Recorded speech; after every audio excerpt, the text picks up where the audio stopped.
Hi there. Welcome to Bourbon Turntable. We are the show that blends the love of music with the love of whiskey. With me tonight, as always, my good friend Drew Crawley. Drew, what's going on, buddy? Howdy. Just another normal chill weekend.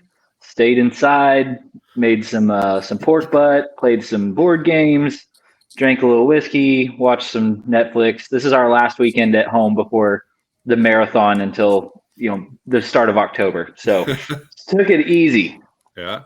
Now you've recently had a new song out, Stuck. Yep. Just put up the new song. Gosh, it's been a little over a month now. We're getting ready to put out the last of those acoustic sessions as well, and then we head back to the studio soon. So, Yep. shameless plug. I suck at self promotion, as you well know, but if you would give it a listen wherever you listen to music, I would be honored. All right. And that Tower Songs is still out there as well. Some good stuff. Yep. First EP. And we want to tell you guys a little bit about the Bar Cart Co-op. We are a member of the Bar Cart Co-op. We have a collection of shows with some friends. Distillers Talk with Alan Bishop and Christy Atkinson. Those shows drop about every Thursday. They will usually be talking with some distiller somewhere and really getting into the nuts and bolts of what it means to be a good distiller these days. Show My Whiskey Den. Those shows air on Monday nights live, 9 o'clock Eastern with Patrick, Mike, and Ben. And then our show, Bourbon Turntable. Be sure to check it out. We'll give you more information about where you can find us a little bit later. But while you're here, just go ahead and hit that subscribe button. You know you want to. Without further ado, I want to bring on our very special guest, Mr. Steve Gorman. Welcome, sir.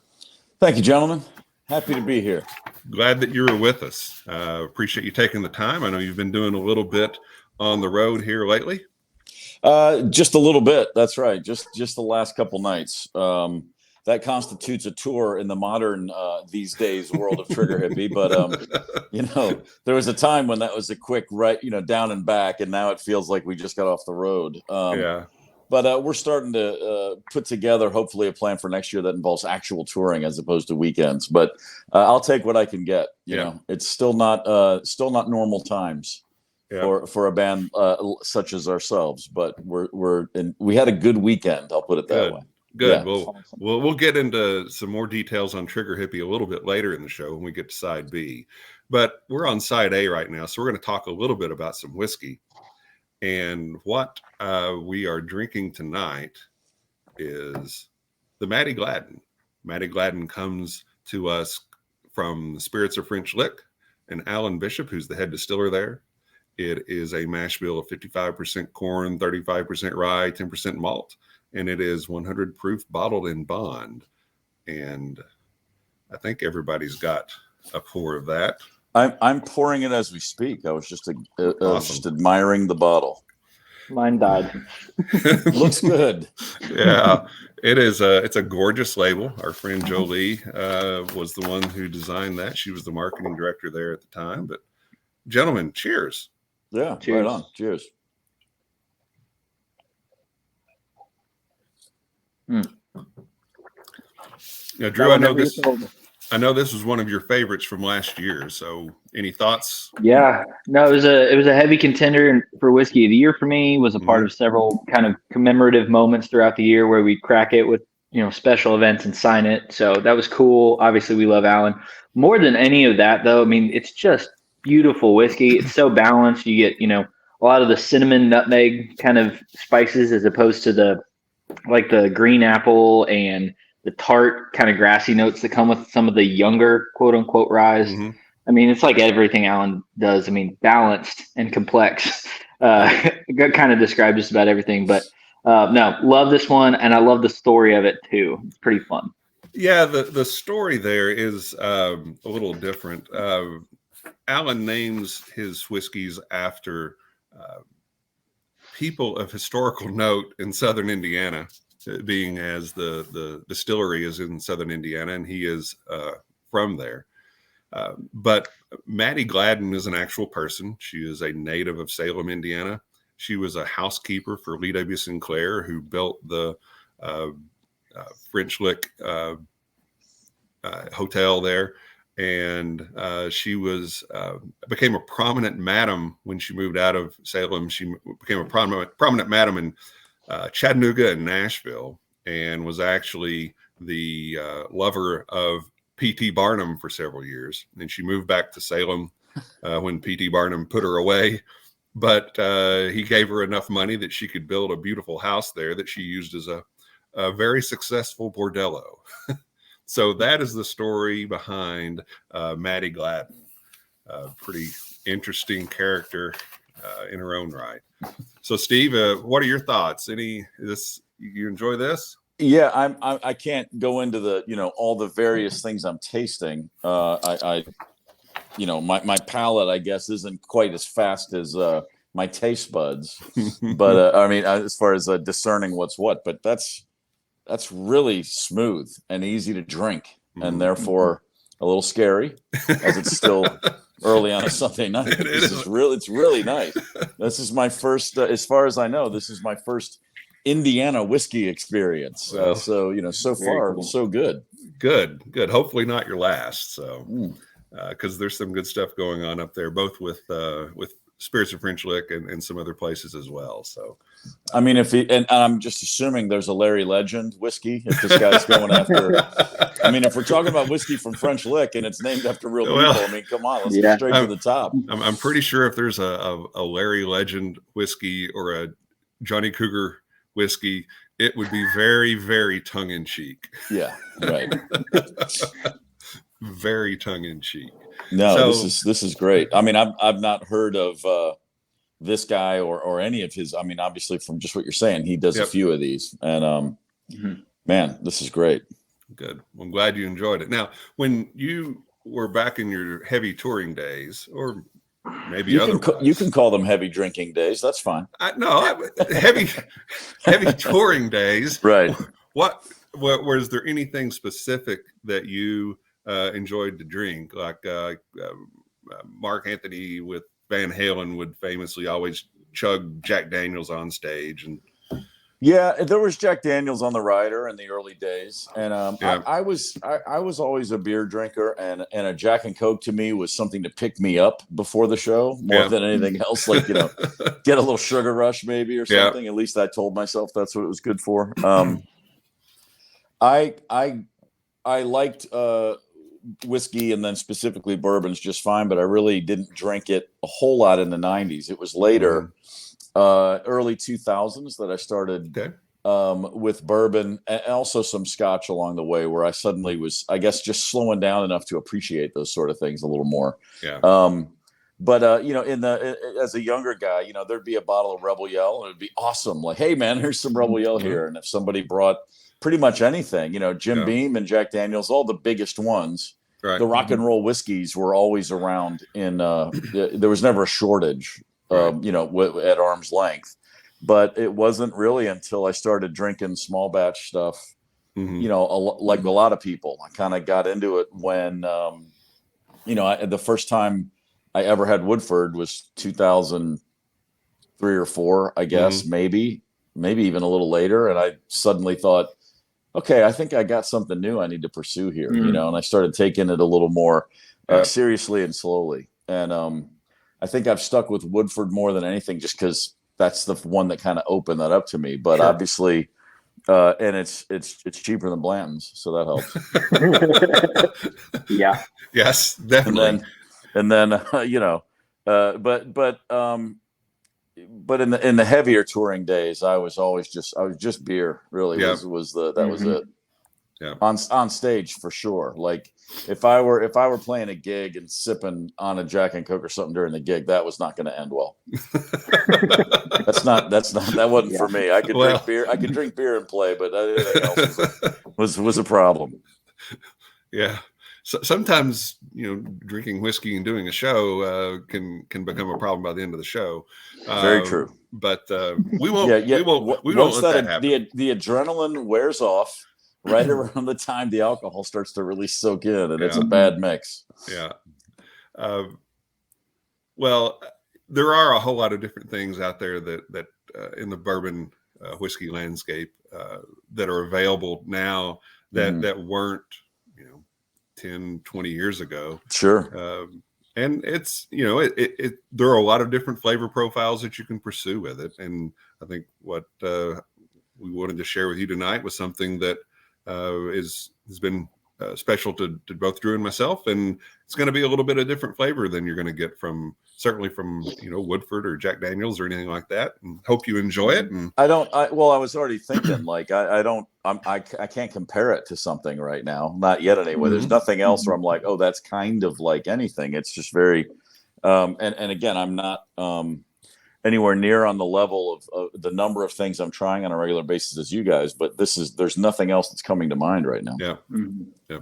It's a pretty unique profile for sure. Yeah. It's really nice. You know what else is the only other thing, the Hudson, I guess it's the Hudson, it's up in New York, Hudson Valley, Hudson Distillery. Right. I've found those are pretty nice. We were making a record, the Black Crows were making a record up outside of Woodstock in 2007. It was the first time someone had one of those bottles there.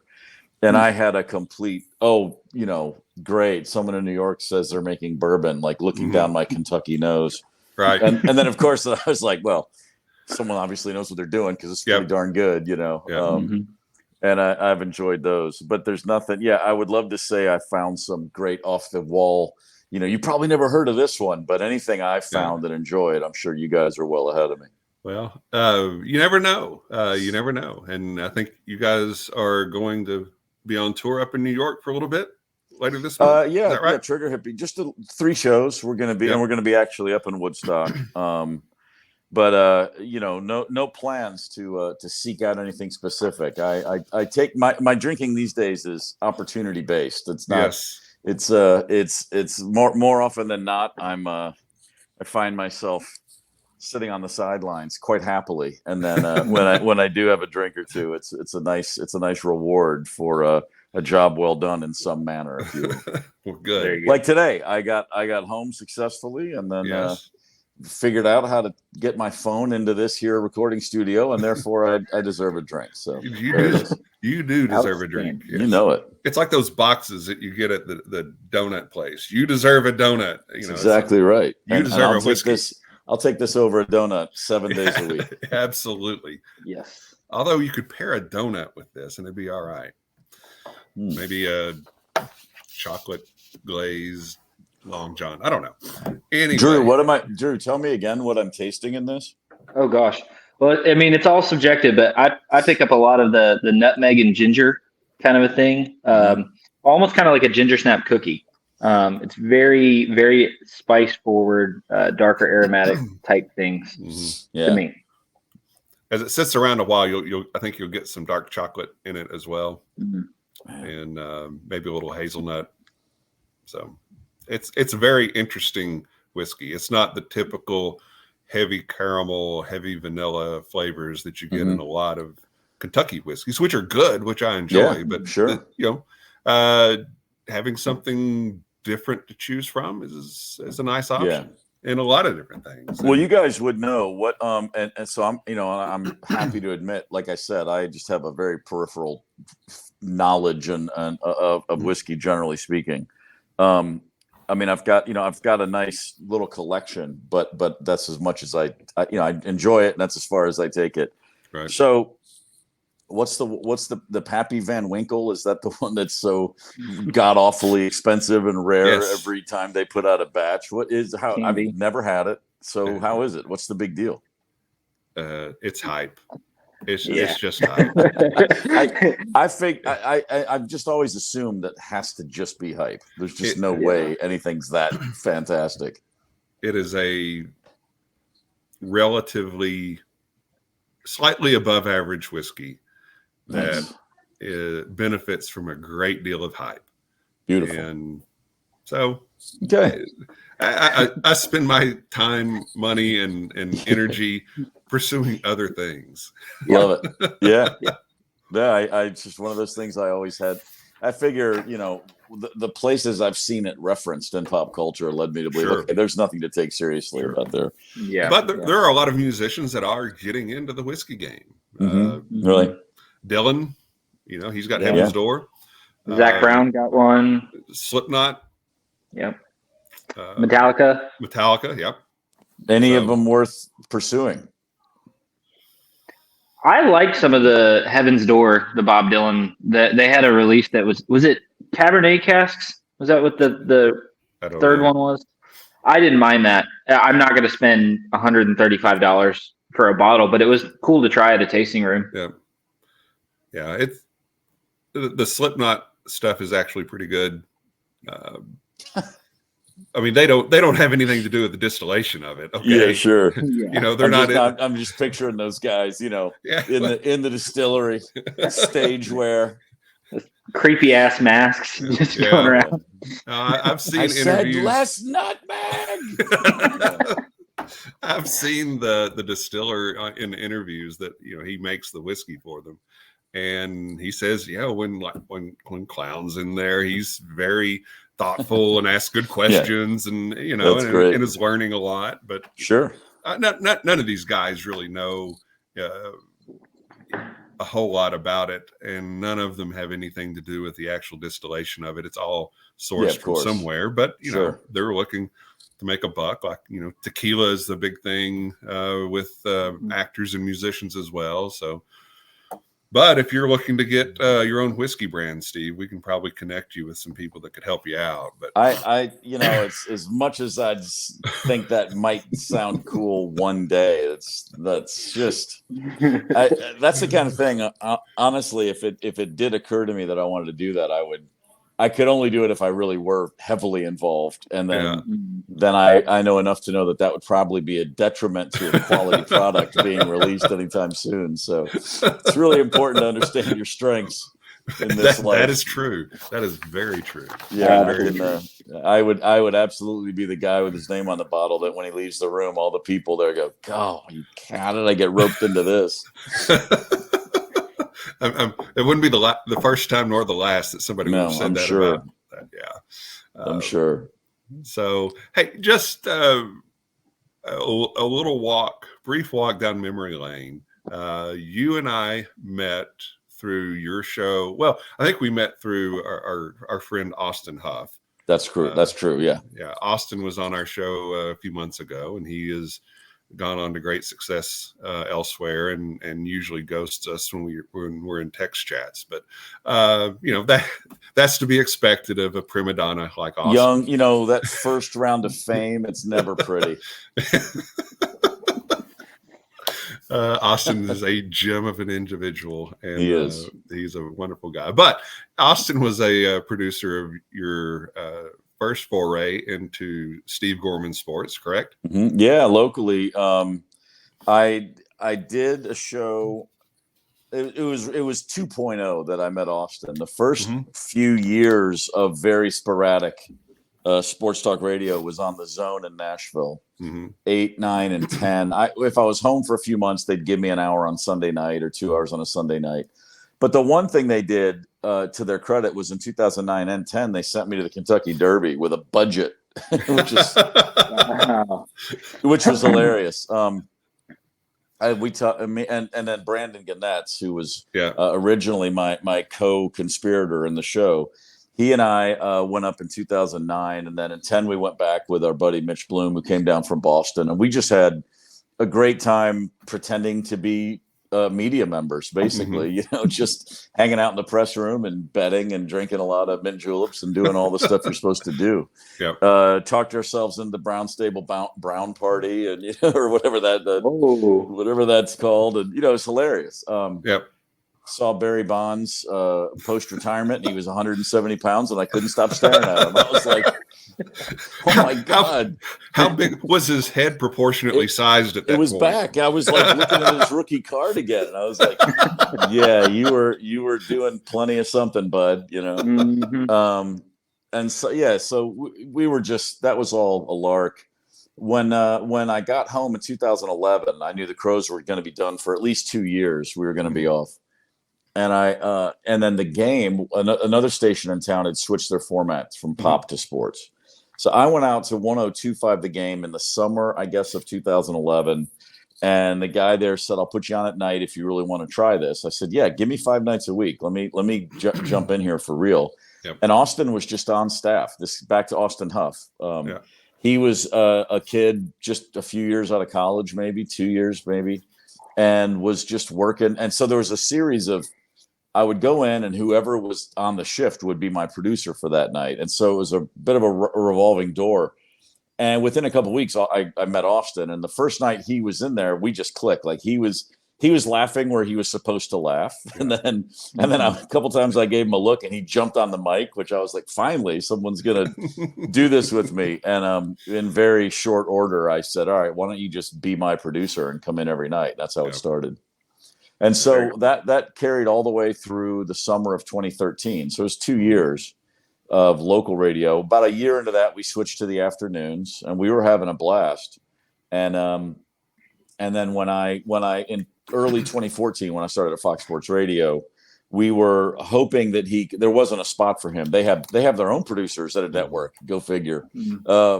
And so Brandon, who I'd started the show with, came aboard, and then Austin was doing some work with us off and on the national show, but never became a full-time member. And then, as you know, he ended up heading out to the West Coast and worked with Jim Rome for a while, and that really kickstarted that put him in the right direction. Yeah. And you did the national show for FSR for what? 3 years? It was January to September, so a little under 5 years. Yeah. You know, January 14 to September of 18. Mm-hmm. Have you had a recent longing to do a midweek mixtape? Occasionally, not so much the mixtape, but there are occasionally stories where I do think, you know, I'll get up in the morning and I'm having coffee and I'll look at Twitter and I'll just go, oh, if there was ever a day for our show to exist, you know, you ought to just throw it out there. You know, that people would jump on it. They're few and far between though. Cause, you know, it did turn into a bit of a grind. You know, we lost our rabbi, as they say. The guy that hired us left the network, and then the people that replaced him were totally cool and very upfront with us when they said, basically, we don't dig your show. We were like, okay, cool. Thanks for telling me. Wow. They were great. I mean, I say that sincerely. It's not like I'm afraid to burn a bridge. There's nothing to burn. They were very upfront, and that's rare in radio. I think they really liked us. They just didn't see us as the way they wanted that network to go.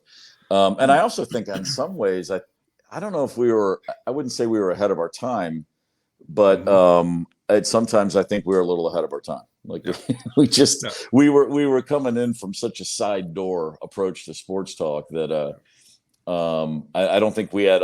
Looking back now, I can easily see things we could have done that may have made the show, given the show a little bit more chance to get a bigger audience or any of those things. But at the same time, then it wouldn't have been the same show. And I loved what we did, and we kind of just did our thing for as long as it felt good. And I don't look back, and like I said, occasionally I'll think, man, I wish I had a show today, but that's when there's one specific story. Right. But I don't miss, you know, trying to fill 2 or 3 hours of content a day and trying to really think about how do we stand out. I never wanted to be like, how do we stand out? How do we, it was very natural delivery, and it was very real. So I always appreciated that. It was, and I mean this sincerely, and I've told you this before. It was the best sports talk show ever. And the reason for that is it had enough authentic sports content, and then it had the music content that you could bring to it, and then it had pop culture in there as well, and it was all done with a great sense of humor. There was never this laborious crap that you get into with most sports talk shows where it's, well, there's nothing really to talk about today. Hey, how about, should Pete Rose be in the Hall of Fame? Yeah, we'll take your calls now. You know, that crap never entered the equation. No, it was authentic, and I, you know, in the earlier days of the show, my favorite thing looking back is that when I would get bored, I would just start playing drums, and Jeffrey would keep talking. Because I was like, hey, sports talk can get boring quick, so sometimes I just run out of things to say. And there's a drum kit right there. There's a drum kit in your studio. So again, for anyone that never heard it or is wondering what we're talking about, there's a reason it stood out, and there's a reason that it was a miracle we got it up and running in the first place. Well, I enjoyed it, and I'm always thankful for it because it gave me a chance to meet you and others. Well, you were, and when the show first started, we never got into Facebook. We were always a Twitter show because it's in the moment, it's quick, and it's one-liners, and Twitter just fit our brand, if you will. Right.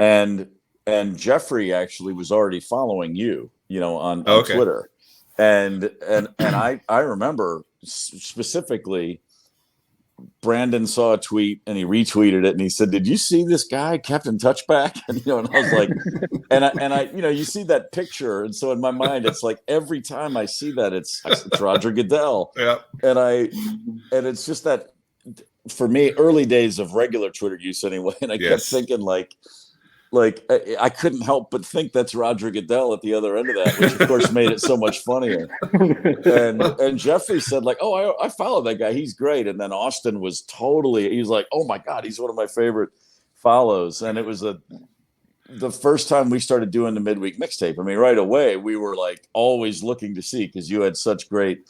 There was a handful of listeners and people on Twitter that right from the jump we could tell, okay, they get what we're doing, and that's a part of things. And that's, for any show, that's really important. I mean, you can't overstate how, when you're doing a radio show and it's me and two guys, and you can't tell if people are laughing. You can't tell if people are even listening or turning the station. And then to get that sort of feedback on Twitter was great in those early days. Like, oh, okay, this isn't as weird as we think it is, or there are more weird people out there than we thought there were. One or the other. At least a few. And our early Twitter was great.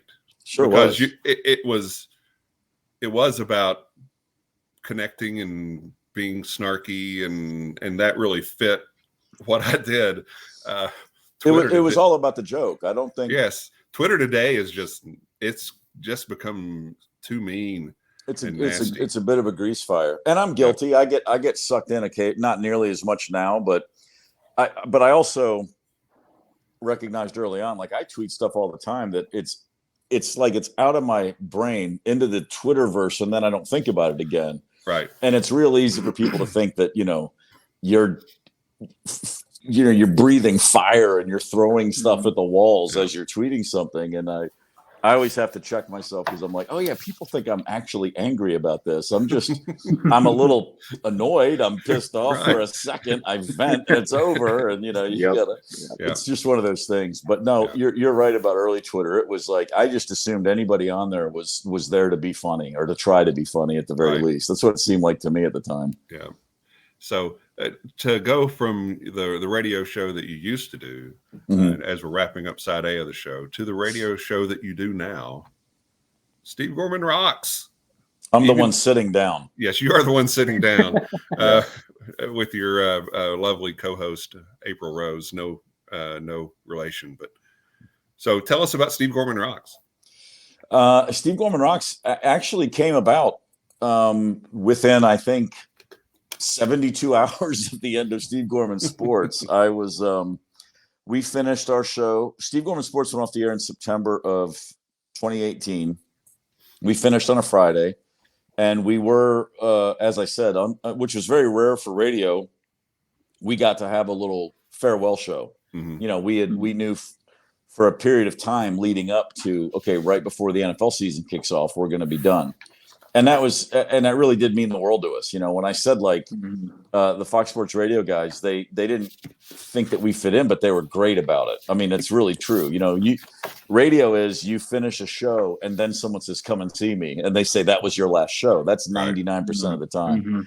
So we were so happy the way it all went. It was, like I said, everything was above board and on the table. So we signed off on a Friday afternoon, and it was bittersweet, but it also was a relief. I mean, I kind of felt like that whole year of 2018, once Brandon Gannett's, who we called the Nighthawk, he was my original executive producer, and he left the show about a year out before it ended. And, he'd been there in 2008 with me, the first time I ever went on the air. And so him leaving was it definitely felt like, okay, this might be sort of, he got a great gig and he had to take it, and I encouraged him to go. And then the first day without him, I was like, well, this is really different now. I don't know. I don't know how long I want to do this. And I think we had a really good last year, but it just always felt like we were limping a little bit to me. And maybe I'm the only one that noticed, but at the end of the day, it's my show. And if I feel like I'm limping, I can't help it. I really missed Brandon across the board. And we had a great guy that came in and replaced him, and we're still good friends. I mean, it was all great, but I looked at the show like a creative endeavor, not as like good hard sports talk, like you said. Right. To me, it's just all about the chemistry of the whole thing. And so when it ended, I was also in the middle of writing my book at the time the show ended, and I thought, well, good, I'm going to take 6 or 8 months or however long and really finish this book right, because you write the book and then you spend another editing it takes as long as writing it. At least that was in my case, that was the case. And so I knew I had a lot of work to do and I wanted to focus. And so ending the show really felt great. I mean, I walked out of there on Friday, and like I said, it was bittersweet because we had this run that I never would have expected in a million years to go to a national network with that bizarre show we had. Right. But I was excited to just be able to focus on the book. And, I'm like, okay, my son's going into his senior year. I'm going to be at all of his games. I'm not going to miss a thing no matter what. And then that's on Friday. And literally on Monday, I got a call. And so when I worked with Austin Huff back at the game in Nashville in 2011, the program director that hired me then was now running rock radio for Westwood One Cumulus. So, things come full circle, as they say in the world. Yep. And this guy called me on Monday. He goes, hey, what do you think about a classic rock show? And I said, I just got off the air Friday, man. Hang on a minute. I mean, I was really appreciative, but I was, of course, joking about, give me a minute. And he said, no, I've been thinking about it. I've been talking with blah, blah, blah, blah. And he said, I'm if you're interested, I'd really like to talk to you. And I said, I'm really interested. Can we wait till next year? I got to finish this book.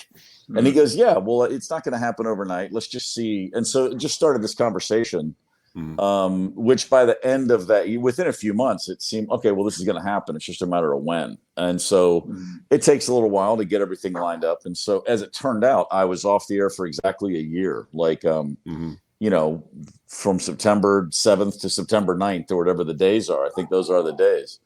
And so then I started this show, which is, 5 nights a week, 5 hours a night, classic rock. It's that format is not, no one's trying to reinvent the wheel. Right. It's the audience for any classic rock show knows what they like and they want to hear it, and you've already heard it and you want to hear it again, and let's just not overthink this. And so it's funny for me because I said right off the jump, I was like, a lot of this music I didn't listen to as a kid. Like I was a new wave and punk kid.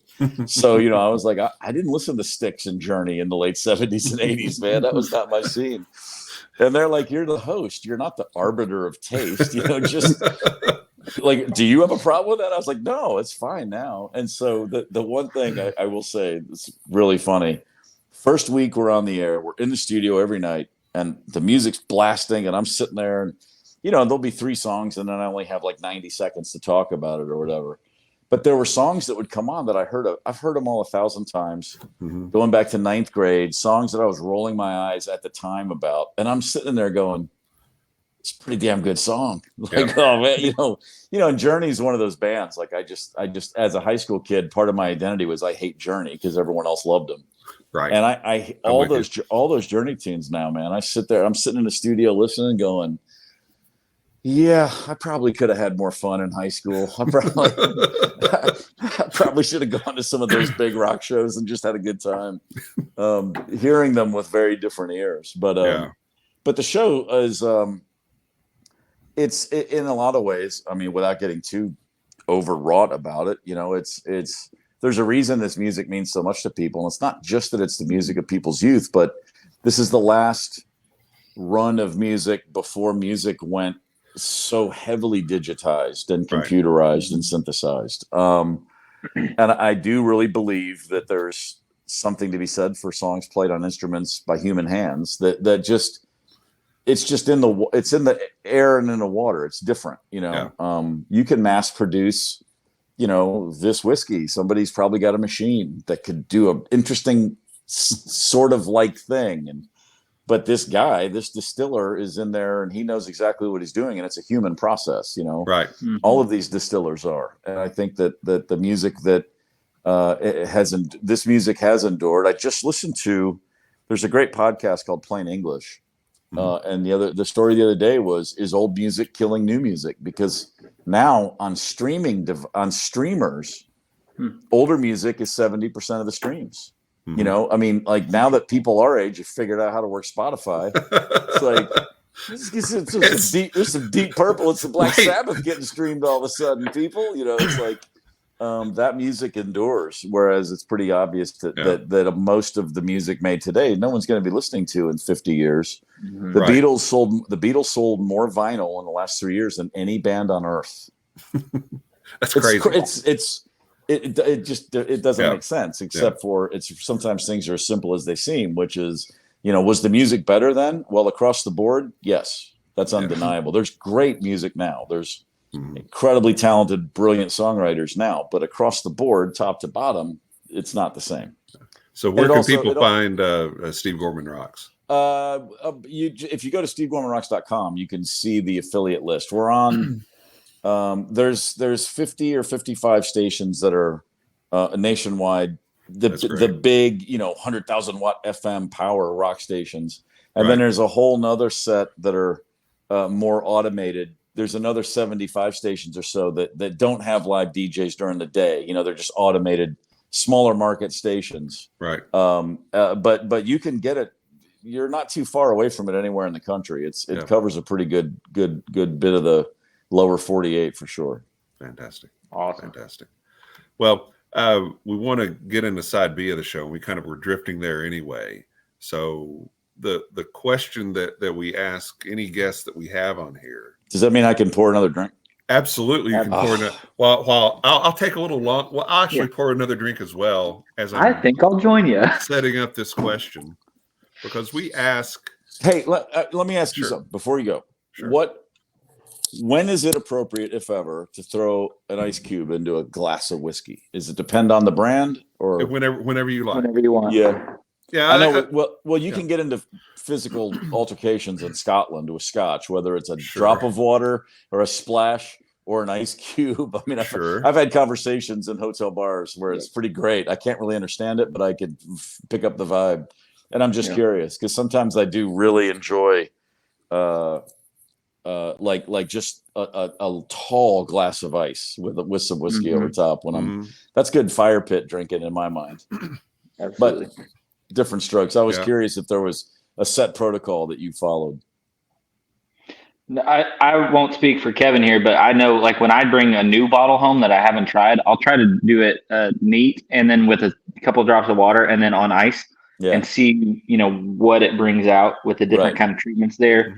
But I mean, I think there's a great historical distiller here, Jimmy Russell, and he's famously quoted as saying, "Drink it any damn way you please." Yeah. And I think that's kind of the philosophy both Kevin and I would follow. Yeah. I don't want to speak for you, but I think that there was kind of a macho thing for a while that you don't drink it on ice, you just drink it out, All right, fine, but actually the bourbon group that I've got and Drew's in it, when we meet this month, it's going to be basically doing side by side comparisons of drinking it neat and drinking it the same whiskey over ice. Nice. So So it's a good question. I did have a moment at a hotel in Scotland, in Glasgow, where this guy the guy behind the bar, he literally had like a medicine dropper for that drop of water, right. And he was explaining this. It wasn't with the Crows. I was with Stereophonics, the Welsh band I toured with for a while. And but there was other people there, and it was a really low key hotel. I don't even remember the name. It was you wouldn't have known it was a hotel. It looked like a house. Yeah. But the guy had a few things lined up, and he was doing them, and it turned into a bit of not an argument, but a heated, passionate discussion about how to do it. But the funniest part was when he poured a glass, and he put a drop in, and the second drop fell in, and you would have thought. like he lit someone's car on fire. You know, it's just like, it wasn't the second drop, you know, and he was, I kind of had to play it off a bit. It was just, anyway, it was just a funny thought, you know, and I go into more specifics, but I was already kind of hazy, but I really enjoyed how much everyone truly cared at that moment about the perfect delivery system for, and these were all scotches I've never heard of before or since. I mean, there's so many over there that are just tiny, you know, operations, and man, they were going deep in the conversation on them. Yep. Good stuff. So the question that there are a couple questions we ask every guest that we have, and one of them is, what was your first album? The first album that you bought. You remember? I'll give you two. I have my first album, and then the first one I paid for. Yep. Because I won an album as a door prize at my oldest brother's community college basketball game. Yes. Wow. And that album, I'm literally looking at it in my office. It sits on my mantle. The very same. I mean, the very one. It's not like and it's the Bee Gees' 2 Years On. Yes. And that has the hit from that album was Lonely Days. That's awesome. And so me at 5 years old singing Lonely Days, Where Would I Be Without My Woman? That commenced right away, and I dug it. Boy, I fell hard. Yeah. And then that was I mean, to say it was like if it was a movie script, that's the inciting incident for the plot. Like that is that's the earthquake in my life. And then I was so obsessed with it that my mom bought me the Best of Bee Gees, the gold volume 1, the gold one, which is all the 60s, you know, stuff. So I had those two albums, and then I played them so much that another older brother, Tom, my second oldest brother, who was the muso in the family, he was so sick of the Bee Gees that he gave me 3 Beatles hand-me-downs. He gave me Help, Rubber Soul, and Meet the Beatles. And he literally walked in one day and goes, "Here, play these instead," like really angry. And so that led to, and then that was, you know, that's just pouring gas on a grease fire. Right. And so then that led to me purchasing my first album, which at the drug fair in Severna Park, Maryland, for $4.44. I bought a copy of Beatles 6, which was, you know, one of those American Beatles albums. Yeah. You know, they made their albums. That's not a real thing, yes. they made their albums that were released in England, and then they were on Capitol over here, and Capitol would just regurgitate songs in different formats. Right. And it wasn't until Sgt. Pepper that the albums were the same in the UK and the US. So Beatles 6 was one of those grab bags they released just in the States, but it had Dizzy Miss Lizzie in Kansas City and 8 Days a Week. I mean, you've heard all the songs. Real early Beatles stuff. Yeah. Yeah. It's 64, 65. Yeah. And that was the first album I ever paid for. And I was just like, you know, by that point though, I mean, I was in a Beatles frenzy for a few years. And how old were you then? This is from 6 to 10 to 10 or 11, you know, including a move to Kentucky when I was 10 from Maryland. And then when I broke out of the Beatles, it was to pick up Wings Over America. You know what I mean? Like I didn't stretch that far out. And then I got Imagine, and then I got All Things Must Pass. You know, I was staying in house.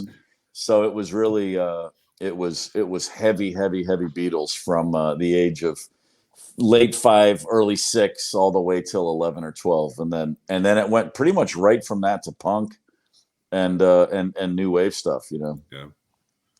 What was your first concert?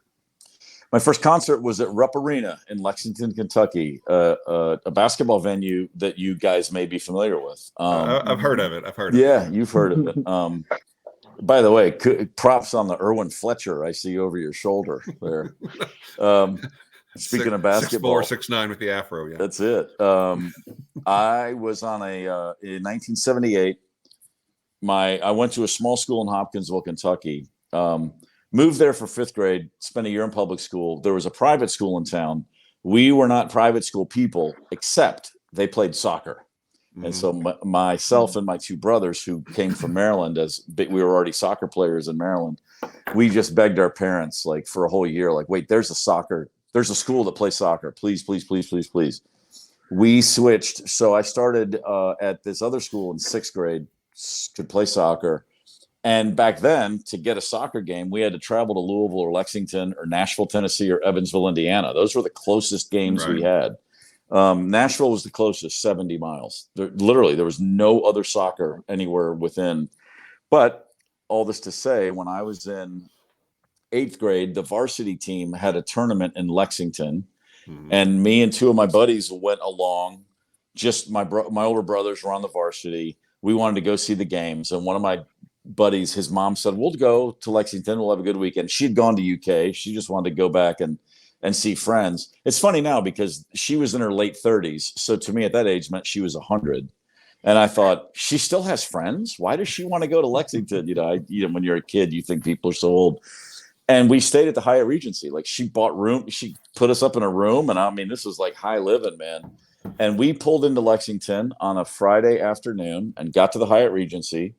And next door at Rupp Arena was a Heart concert. And and we looked at, my friend's mom, and we were like, can we go see Heart? Tickets for $750.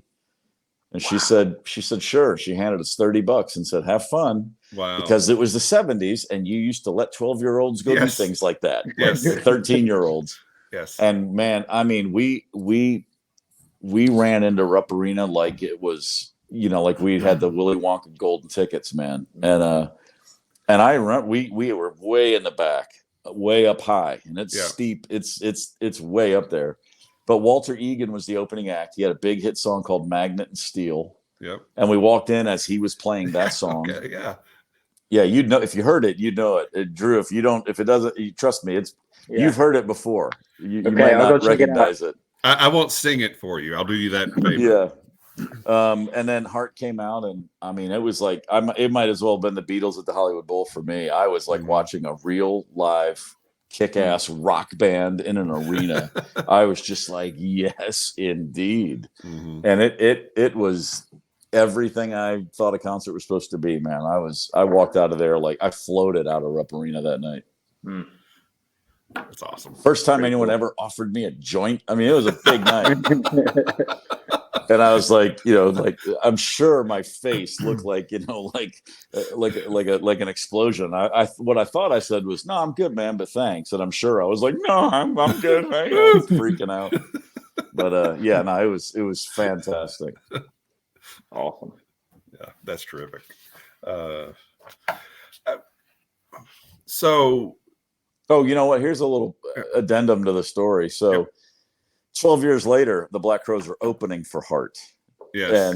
And I did have a chance to tell the Wilson sisters that I said, man, you guys were my first concert when I was 13 years old. Yeah. And that actually didn't make them feel good. I bet it didn't. They were like, oh, I'm sure you were well-meaning in that. Yeah, I was. And they were like, oh my God, we're so old. And of course, that's 32 years ago. And for anyone wondering, Ann Wilson still sings like that. She's not lost a note. I just saw her last month. Wow. Incredible. Wow. Unbelievable. Yeah. Oh, that's great. Do you have a favorite? Hold on. What were y'all's first concerts? Oh, mine was the Foo Fighters at the Oklahoma City amphitheater. I was probably 13, 14 years old, something like that. It was right after Echo Silence, Patience, Grace came out. So okay, well now Kevin and I feel old. So okay, cool. My first concert was actually Stevie Ray Vaughan at the Stokely Athletic Center in Knoxville, Tennessee. Wow, not bad. Yeah, that was a good first concert. Yeah, for sure. It was all general admission, so there's just people wandering around the gym floor. It was great. Yeah, awesome. People didn't know how to take Stevie Ray Vaughan. He may have had 2 albums out at that point, but among music nerds, people knew who he was, but the majority of the public hadn't really caught on yet. So there was a lot of, I don't really get what he's doing from the people in the crowd, but really, it was fantastic. Yeah, man, it was fantastic. Very cool. So you have a favorite concert that you've ever been to? Yeah. At the 1994 NBA All-Star game was in Minneapolis. And I went with the manager of the Black Rose, Pete Angelis, and then two of my buddies, two guys we had met, two guys that were big shots at MTV at the time, and they've both gone on to have really great TV careers doing other types of TV production. The four of us went to Minneapolis for the weekend, and I went from the worst thing I've ever seen to the best thing I've ever seen in the course of an hour, which was great because they all NBA All-Star Weekend. There's all these events. Like, it's the Saturday night. We got there Friday night and went out to a few clubs and had a dinner and whatever. I don't even remember. We're just running around all day Saturday. Saturday night we're in Minneapolis and we're at a club where Shaq is do a rap performance. Oh, jeez. So Shaquille O'Neal comes out. And he's on stage, and the music is pumping, man. And he's a big guy, obviously, but I was in a small club looking at him on stage, and he's bigger than you. It's even bigger in like person. Like, right. As dumb as that is to say, it's like, right. And he's on stage with dancers, and they're all like 5'1". It was the weirdest visually, and then it's just awful. I mean, it's just bad. It's not good music, and he's charming or whatever, but he wasn't doing. It's not at all gangster rap, but he was trying to be tough, trying to be hard at, and it's just like, right. And I remember thinking, like, this is just no way to spend a Saturday night anywhere, much less. Was this when he was hate rapping Kobe? No, this is way before that. Okay, that's much later. This is 94. Kobe was still, like, I guess, in Italy at that point. Oh yeah. So yeah, Shaq had only been in the league a couple of years, and so here comes a bunch of good name drops. So I look over and I see Jeff Ament from Pearl Jam and their manager Kelly Curtis. I'm like, "What's up, man?" We're talking, and Kelly says, "Are you guys going up to Paisley Park tonight?" And right away, like, no, what should we be? What, right away, I'm like, wait a minute, something's happening at Paisley Park. No one told me. What the hell?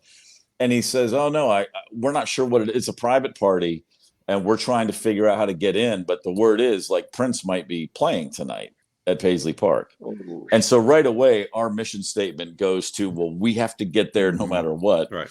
And, the Black Crowes are a big band at the time. And then MTV is MTV. And these are two exact kind of big dogs. And I'm like, guys, someone make a phone, someone do something, get us into Paisley Park.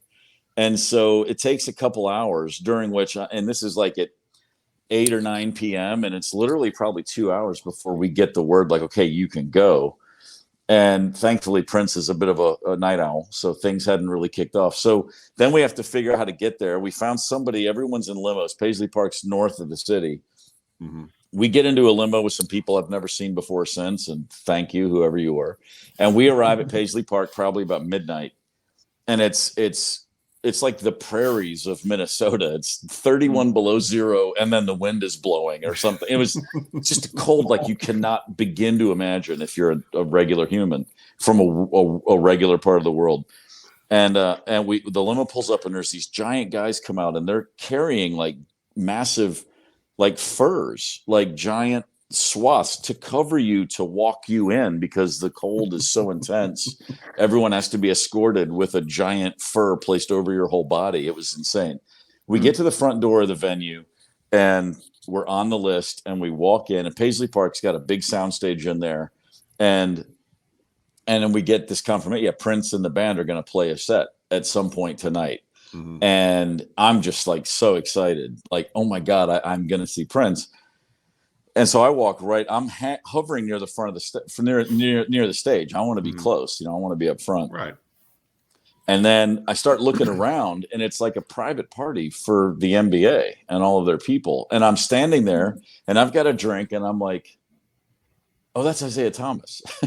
And he's talking to Dominique Wilkins. And that's Magic Johnson. And I, all of a sudden it's like, and then the one that just did me in, as I'm standing there talking to Pete, this guy, I hear this, excuse me, and it's Dr. J walks right behind me. Oh, wow. And I'm dying. I'm like, I cannot believe I'm at this gig. So long story short, about 2 a.m., the lights go down, the band comes out, and Prince puts on a 90-minute show you would have thought he was playing Madison Square Garden for a competition. You know what I mean? He only does things at a certain level, and it was the best. It was the best show. It was the best concert, best performance, best everything I've ever seen. And he played every instrument during the course of the night, including a drum solo and everything else. And the show ended, played for a little over 90 minutes, and the place is going crazy. And at one point, like I'm right up front. I'm like just any other fan, like losing my shit. And Isaiah Thomas is right next to me, and we're looking at each other like, "Can you believe this?" And I have the added bonus of going, "And you're Zeke. you're the best 6'1" basketball player that's ever lived." You know, I'm like freaking out. So it's like my entire head is exploding the whole night. And then at the end of the night, it takes a while for everyone to file out because, again, it's just a line of limos forever.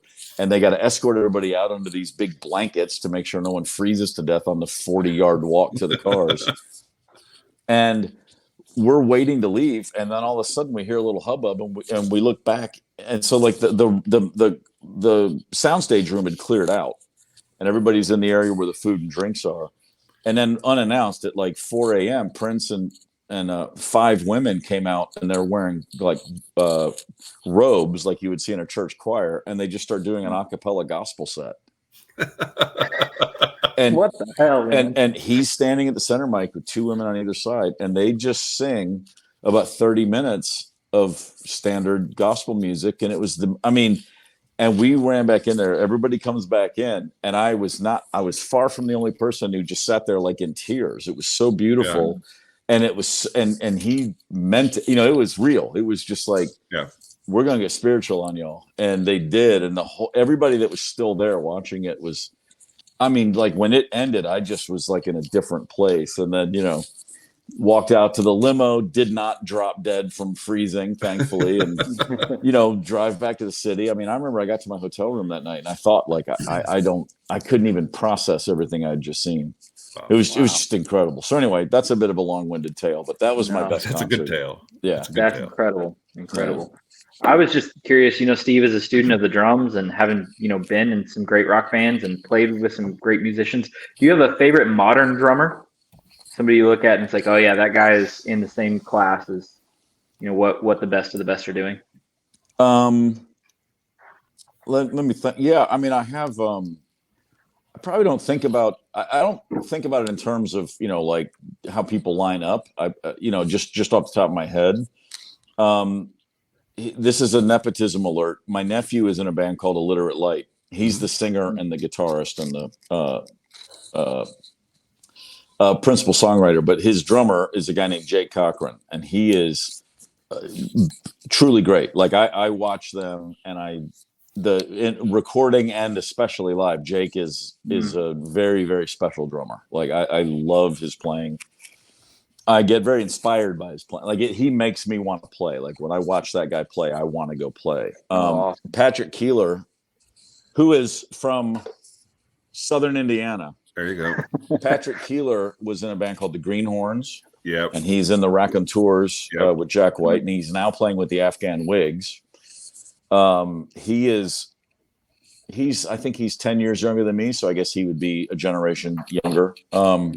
I think he's just fantastic. He's just a great all-time great rock and roll drummer in my estimation. A quick plug for Illiterate Light. They're going to be in Louisville on September 26th at Zanzibar. So I tell you what, man, all of our Louisville people, please go see this band. Not for their sake. You go see them for your own sake. They are spectacular. Guys that are more like my generation. I'm as much a Dave Grohl fan as anybody. I remember hearing his first Nirvana record, Nevermind.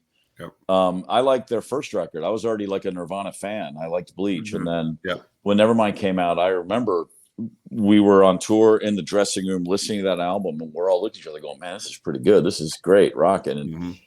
And the first thing I noticed was just how poppy and catchy the melodies were. It was so memorable right away. They were like nursery rhyme memorable. But then I was also thinking like, man, that drummer is like totally different now. And then of course I look at it and I'm like, oh, it's a different guy. I was like, whoever this guy is, man, he's writing these are you could tell these were written drum parts, like sculpted and perfectly pop, very catchy drum bits, like that's a record you can put it on just the drum tracks and anybody knows what song it is, which is a great. And so I remember being as much into that as like the average, kid in their basement. I was air drumming along to it too, going, oh, wow, And then so that all that to say, I love Taylor Hawkins drumming. Like you said, that was your first concert. The first time I saw the Foo Fighters, I'd seen them on TV. I'd seen live footage of them, but the first time I actually went and saw them, I was looking at Taylor about an hour in going, I would have tapped out by now. Like this guy's just getting go. He was just a whirling dervish, man. Yeah. And I think and again, not being the expert on drums or anything, but when I listened to Foo Fighters albums that Taylor was the drummer on, he got progressively better. I think their last album was a great drum album. Yeah. And it was just the way that ended was tragic in so many different ways, but also because you're not going to get to see what he does next with it. I'm not putting words in Taylor's mouth. He talked about this a lot, about how hard it was for him to step into Dave Grohl's band, which, because he wasn't already a made man. Like he was touring with Alanis Morissette, and that was a huge tour, but that's her backup band. It's not him. It's not his band. Right. And for him to suddenly be the drummer's drummer it's a challenge, and it did the first guy in that was in Foo Fighters, who by all accounts was a really good drummer, but it was just too much to think about on a daily basis. And I mean, Taylor was pretty forthcoming about, it was hard at first, and I got in my own head too much. Not that anybody would have noticed, because like you said, I mean, he was just fucking fantastic. I mean, I saw them probably half a dozen times, over the years. And the last time they played Nashville, I guess one was the Broken Leg tour. Was that 2015 or 2016 when Dave's leg was broken? That's the last time I saw him. Okay. And oh wait, no, it wasn't. There was one since then. Anyway, screw it. But I never walked out. I mean, I never in a million years thought, God, I wish Dave was playing. I mean, you know what I mean? Like, no, he's really one of those guys. Like he's an all timer for sure. And I think a lot of people miss that just because of Dave, Dave's notoriety and what Nirvana meant to so many people is so deep that it took fans a while to figure out, like, well, this guy's a whole different animal. And he's a drummer that Dave Grohl was never going to be. Dave was always going to be more of a writer, all-around musician guy. Right. I mean, Dave's drum parts are so great because he's just because he's a writer. You know what I mean? But if you want to talk about just digging in and drumming for drum's sake and being a drummer's drummer, Taylor Hawkins is freaking ridiculous. He was really special. Yeah. No. Awesome. So going to start to segue into kind of the music career side of things. But before we do that, when you look at your comments that you gave to us about Steve Gorman Rocks and then also the popularity of music from 50, 60 years ago being more popular on streaming services now than current music, is some people say rock is dead, and people have said that I don't know, every decade since rock and roll started. They started saying it in the early 80s. The Beatles didn't get signed to Decca Records because the guy said guitar music's on the way out. Right. Yeah, it's eternal. But you still hear that even today. Yeah. What's your take on that question? Is rock dead? I mean, rock is dead. You only say rock is dead if you understand what rock and roll was originally. As in it rock and roll was the art form for counterculture, for teens, before teen markets were something that was invented and exploited. You know what I mean? Like rock and roll showed up in the 50s at a time when teenagers were still just young adults. Right. There wasn't a before World War II. If you were 14, you were already working or getting ready to work. I mean, there wasn't a golden age of discovery called teenagerism. That's a created, marketed thing in American society that didn't start until post World War II. And so right at the time when people were starting to recognize, like, teenagers, we can take advantage of that. We can market things to that age. This music showed up that was not trite, and it was not surface level. It was heavy. It was punk. What punk tried to be in the 70s, the original rock and roll truly was.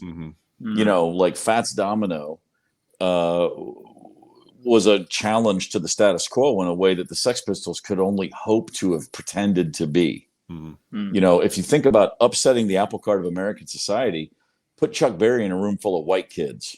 Right. And watch them all not even understand why they're moving that way and why they're suddenly checking into impulses they would have never acknowledged before. I mean, it's a very real thing, and, Little Richard, those original performers, and for that matter, Elvis Presley. Like, did you see the Elvis documentary on HBO a few years ago, the 2-part doc? Elvis turned into what Elvis turned into, but the original early days Elvis was there's never been anybody like him. I mean, that's real. There's a reason he's Elvis Presley. Right. He was, and there's a reason Little Richard was still Little Richard until he died just a few years ago. And there's a reason Chuck Berry's Chuck Berry. Those original artists were again, like Johnny Rotten and the Clash there's a place for that, and it was important, but nothing like what those guys did to the status quo. The cultural significance of rock and roll music in the 50s is far more intense than even what the Beatles had a decade later, in terms of, wait a minute, for people going, what is this? Where's this coming from? And now I'm afraid, older people saw it. It's powerful. So I think that rock is dead if you want to compare it to that. A rock album's never going to come out that does what those original artists did to everyone in the society for a bunch of reasons. And one of those reasons is because Steve Jobs came along and gave everyone their own playlist. And now there's this, and there's all these things have changed. It's not a water cooler culture anymore. We don't all talk about the same stuff on Monday at work. But that said, there's incredible rock music being made at all times. And I think there always will be. I think the same thing you can say about the blues. There's great blues artists out there right now. Now they might never get beyond clubs, but that doesn't mean they're any less valid, any less. You can go still be so inspired and have such a visceral reaction to somebody just playing a guitar through an amp without a pedal, and just holding on a note for that perfect intangible moment of expression. I mean, that stuff's never going to go away. So there, like we talked about Illiterate Light, but there's. I see them and I'm like, well, no, rock music's still alive and well, man.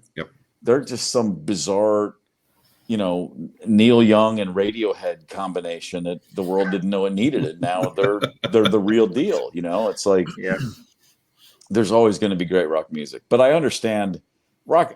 Gene Simmons is the first guy who always says rock is dead. It's like, well, yeah, if you want to live in the 9 houses you have, yeah, probably so. Right. But in terms of quality music being out there and still plenty of opportunities to go see great live bands and have a great time, that's not going away anytime soon. Right. And another guy, I mentioned the Raconteurs. I mean, go see Jack White and tell me rock is dead. Right. That dude's on another level. Yeah. We've talked a lot about Jack White on the show this year. 2 albums out in the year, and so yeah. No, he's really, that's the real deal. Yeah. Okay. Well, one more question on that front, and then we'll move into something else. You were the one that introduced me to the Tedeschi Trucks Band, so thank you for that again. Sure. But have you been honestly the least I could do? It's just like, oh, by the way, look at that. Yeah. And I think that was probably around the time their second album came out. But have you been listening to the I Am the Moon albums that they've been releasing over the summer? No, I know all about. I know what it is. I'm aware of it. I know this. I just haven't. I don't want to have it on and miss. I'm waiting for that moment, and it will come very soon. Yeah. I've got where I can just get in the car and shut everything off and just listen while I drive. I've been on the road a lot. I've got a couple different projects, and I just got very accustomed to not flying over the course of the pandemic. I've spent a lot of time in Chicago lately, and I'm much happier in the car for 6.5 hours than spending 4 hours at 2 airports being annoyed. Right. And so I'm catching up on a lot of things, and that's absolutely slated for within the next month or so. I will just turn on, put on my do not disturb on the phone, and let's go. Mm-hmm. Yeah, because I get more out of listening to music on the road than anywhere else. It's my favorite. Me in a car alone with music on, it's the best. That's my favorite listening experience. The Tedeschi Trucks Band I've always liked their albums, but it's always been more of a live experience that's been over the top great. Yeah. This album is a little different. Really good. I'll look forward to hearing what your thoughts are on it once you get a chance to listen to it, because it's when I saw their announcement, and I texted Derek. I said something like, for years I've been telling people TTB's okay, but it's not like they've ever put out a 4-album sprawling set of incredibly ambitious music with an accompanying film. And then I said, but now that's gone. So thanks, man. Because when I saw what they said they were doing, I was like, holy shit, man! Right on. Way to take a 2-year pandemic and turn it into lemonade. You told me that they've got the best singer and the best guitarist, and it's just not fair. Yeah. And you're absolutely right. I think Susan is and for the record, and I've told Derek this, I'll take her playing a solo any day, because she cuts, man. She's so just angry, and like her playing is so, what's the word I'm looking for? It's just visceral, man. She just kills it. I don't know how many other people say this, but I tell Derek every time, I'm like, man, what's it like when your wife's a better guitarist than you are? Like, fuck, man. Nah, they're great. They're and for what it's worth, my partner Nick in Trigger Hippy, he has said for years, he goes, when I look at musicians these days, because I'm sure you're a great singer, I bet you write some great lyrics, but if a tree goes down and across my driveway, are you going to come help me clean it out or not? Because that's how I judge people. I'm sick of it. I don't care, man. You going to show up if I need help? And that's just one of the many things he said over the years that really got my wheels spinning. But I've always said this about Derek. I was like, yeah, he would. That dude will show up. Like, hey, man, my car won't start. All right, I'll be over with the jumper cables. Like, they're just good. They're just really, really solid people. Yeah. So that was part 1 of our interview with Steve Gorman of the Black Crowes.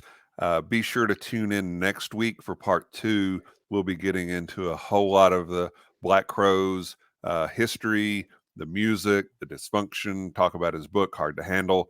We'll be talking about his new band, Trigger Hippy, as well as a whole lot of other things. You will not want to miss it. So please be sure to subscribe to us on YouTube and follow us on Facebook and Instagram so you don't miss anything, because this is a lot of fun. I know you'll want to be sure to tune in next time. You will not want to miss it.